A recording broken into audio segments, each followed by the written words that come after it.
आप सुन रहे हैं कहानी जुनून। रात का समय था। शहर की सड़कें लगभग खाली हो चुकी थी। दूर कहीं कुत्तों के भौंकने की आवाज गूंज रही थी। एक सुनसान गली में पीली स्ट्रीट लाइट टिमटिमा रही थी। आर्यन धीरे धीरे उस गली में चल रहा था। उसके कदम भारी थे, जैसे हर कदम के साथ वो अपने अतीत को ढो रहा हो। काले कपड़े, हाथों पर हल्का खून और आंखों में एक अजीब सी ठंडक। वो एक पुराने गोदाम के पास रुका। उसने अंदर घुसते ही अपने जूतों पर जमी धूल झाड़ी और सामने पड़े लकड़ी के टेबल पर हाथ टिकाकर कुछ देर के लिए खड़ा हो गया। उसकी सांसें तेज थी। टेबल पर एक गिलास रखा था। उसने गिलास उठाया, उंगलियों में हल्की कंपन। उसने उसे अपने होठों से लगाया और एक ही सांस में पूरा पानी पी गया। पानी की आखिरी बूंद गले से उतरते ही उसने अपनी आंखें बंद कर ली, जैसे वो सिर्फ पानी नहीं, अपनी थकान, अपना गुस्सा, अपना दर्द सब निकल रहा हो। यह जिंदगी, उसने खुद से बुदबुदाया, कभी खत्म ही नहीं होती। अगले दिन एक छोटी सी लाइब्रेरी में हल्की धूप खिड़की से अंदर आ रही थी। किताबों की खुशबू हवा में घुली हुई थी। सिया एक कोने में बैठी थी। उसने हल्के गुलाबी रंग का सूट पहना हुआ था, बाल खुले थे और हाथों में किताब। उसकी आंखें शब्दों में डूबी हुई थी, जैसे दुनिया से कोई मतलब ही नहीं। तभी बाहर शोर हुआ। 3 लड़के अंदर घुस गए।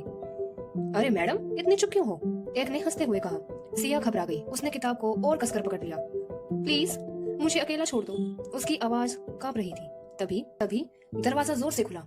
एक तेज आवाज और सबकी नजरें उसी तरफ गई। आर्यन खड़ा था। उसकी आंखें सीधी उन लड़कों पर थी। चेहरा बिल्कुल शांत, लेकिन अंदर तूफान। 1 सेकंड, 2 सेकंड और फिर बिना कुछ कहे वो आगे बढ़ा। पहला लड़का कुछ बोल ही रहा था कि आर्यन ने उसका कॉलर पकड़कर उसे दीवार से दे मारा। बाकी 2 पीछे हट गए। भाग जाओ। उसकी आवाज धीमी थी, लेकिन इतनी खतरनाक थी कि किसी ने सवाल नहीं किया। तीनों भाग गए। कमरे में अब सिर्फ सन्नाटा था। सिया की सांसें तेज थी। उसके हाथ कांप रहे थे। आर्यन मुड़ा और पहली बार उसकी नजर सिया से मिली। वो डर गई, लेकिन उसकी आंखों में डर के साथ एक अजीब सा भरोसा था। थैंक यू, उसने धीरे से कहा। आर्यन कुछ सेकंड तक उसे देखता रहा, फिर बिना कुछ बोले मुड़ गया और बाहर चला गया। लेकिन उस दिन के बाद कुछ बदल गया। आर्यन रोज उसी रास्ते से गुजरने लगा। कभी अंदर नहीं जाता, बाहर से देखता। एक दिन सिया खुद बाहर आई। तुम रोज यहाँ आते हो, उसने हल्की मुस्कान के साथ कहा। आर्यन चौंक गया। ये बात आर्यन के दिल में कहीं गहराई तक उतर गई। पहली बार किसी ने उसे कान से नहीं, उसके इरादे से पहचाना था। धीरे धीरे उनकी बातें बढ़ने लगी। सिया उसे किताबें दे दी। एक दिन उसने एक किताब उसकी तरफ बढ़ाई। इसे पढ़ो। आर्यन ने किताब को देखा, फिर सिया को। मुझे पढ़ना नहीं आता, ऐसे उसने हल्की हंसी के साथ कहा। सिया मुस्कुराई। तो मैं सिखा दूंगी। एक शाम दोनों लाइब्रेरी के बाहर बैठे थे। हल्की हवा चल रही थी। सिया कुछ पढ़ रही थी और आर्यन बस उसे देख रहा था। क्या देख रहे हो? सिया ने पूछा। आर्यन ने नजरें हटाई। कुछ नहीं। झूठ। आर्यन हल्का सा मुस्कुराया। तुम अलग हो। लेकिन उसकी दुनिया अब भी वही थी। खून, दुश्मनी, खतरा। एक रात वो बुरी तरह घायल था। दरवाजा खटखटाया। सिया ने खोला और उसे उस हालत में देखकर उसकी सांसें रुक गई। आर्यन, वो उसे अंदर लाई।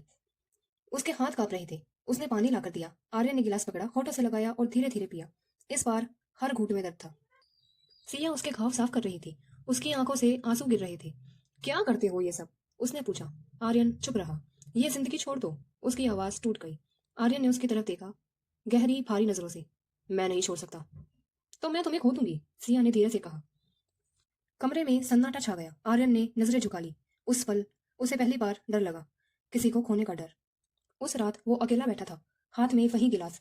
उसने उसे उठाया, पानी भरा और धीरे धीरे पिया, हर घूंट के साथ जैसे वो फैसला ले रहा हो, बस अब और नहीं।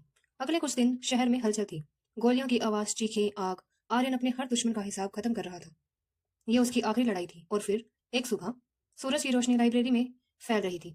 सिया बैठी थी, लेकिन इस बार उसकी आंखों में इंतजार था। दरवाजा खुला। आर्यन अंदर आया। साफ कपड़े, बिना खून, बिना गुस्सा, बस एक हल्की सी मुस्कान। वो धीरे धीरे उसके पास आया। अब मैं आजाद हूँ, उसने कहा।